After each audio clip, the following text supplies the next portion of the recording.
শক্তিধর দেশ যেমন ফ্রান্স, স্পেন, কানাডা ইসরায়েলের মিত্র দেশের তালিকায় সবচেয়ে ওপরে ছিল, কিন্তু ফিলিস্তিন ইস্যুতে বন্ধু দেশ থেকে একেবারে শত্রু দেশে পরিণত হয়েছে ইসরায়েল। ইউরোপ ইসরায়েলকে একেবারে একঘরে করে দিয়েছে এই একটি ইস্যুতে।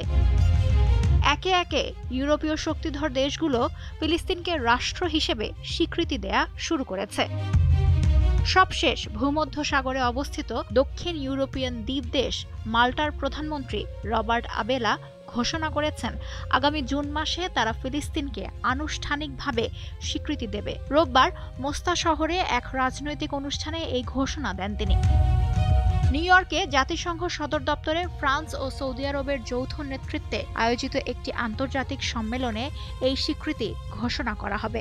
সেখানে ইসরায়েল ফিলিস্তিন দ্বি-রাষ্ট্র সমাধান নিয়ে আলোচনা হবে। মাল্টা এরই মধ্যে ফিলিস্তিনি রাষ্ট্রদূতকে স্বাগত জানিয়েছে এবং 2023 সালের এপ্রিলে জাতিসংঘ নিরাপত্তা পরিষদে পূর্ণ ফিলিস্তিনি সদস্যপদ সমর্থন করেছে। প্রধানমন্ত্রী আবেলা বলেন, গাজার মানবিক বিপর্যয়ের এই সময়ে আমরা চুপ থাকতে পারি না। 4 দশকেরও বেশি সময় আলোচনার পর এবার মাল্টা সরকার আনুষ্ঠানিক স্বীকৃতির পথে অগ্রসর হচ্ছে। সম্প্রতি ফ্রান্সের প্রধানমন্ত্রী ফ্রাঁসোয়া বেইরু ঘোষণা দিয়েছেন ফ্রান্স, যুক্তরাজ্য ও কানাডা যৌথভাবে ফিলিস্তিন রাষ্ট্রকে স্বীকৃতি দেওয়ার পরিকল্পনা করছে। এই স্বীকৃতি আন্তর্জাতিকভাবে 17 থেকে 20 জুন অনুষ্ঠিতব্য এক সম্মেলনের সময় ঘোষণা করা হতে পারে।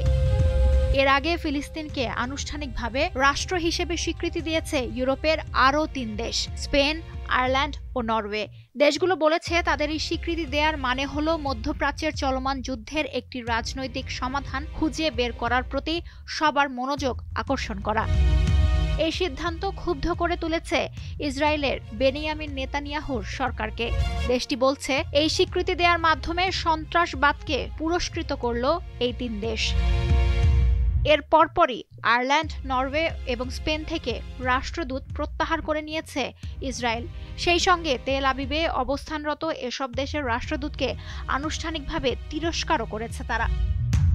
ফিলিস্তিনকে এই 6 দেশের স্বীকৃতির ফলে ইসরায়েলের উপর কূটনৈতিক চাপ আরও বাড়বে। এসব ঘটল এমন সময় যখন আন্তর্জাতিক অপরাধ আদালত ইসরায়েলি সামরিক বাহিনী IDF-কে দক্ষিণ গাজায় সামরিক অভিযান বন্ধ করার নির্দেশ দিয়েছে এবং প্রধানমন্ত্রী বেনিয়ামিন নেতানিয়াহুর বিরুদ্ধে যুদ্ধাপরাধের অভিযোগ এনেছে। দখলকৃত ফিলিস্তিনি ভূমিতে বসতি স্থাপনকারী ইসরায়েলি বাসিন্দাদের ওপর নিষেধাজ্ঞা দেওয়ার হারও বাড়িয়েছে পশ্চিমা দেশগুলো।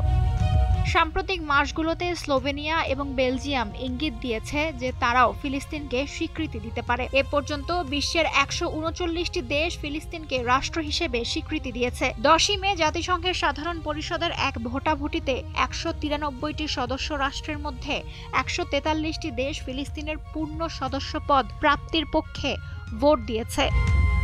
ফিলিস্তিন বর্তমানে জাতিসংঘের পর্যবেক্ষক রাষ্ট্রের মর্যাদায় রয়েছে। এর ফলে তাদের জাতিসংঘে আসন থাকলেও ভোটাভুটিতে অংশ নিতে পারে না। আরব লীগ ও অর্গানাইজেশন অফ ইসলামিক কোঅপারেশনের মতো অন্য অনেক সংস্থার সদস্য হিসেবে রয়েছে ফিলিস্তিন।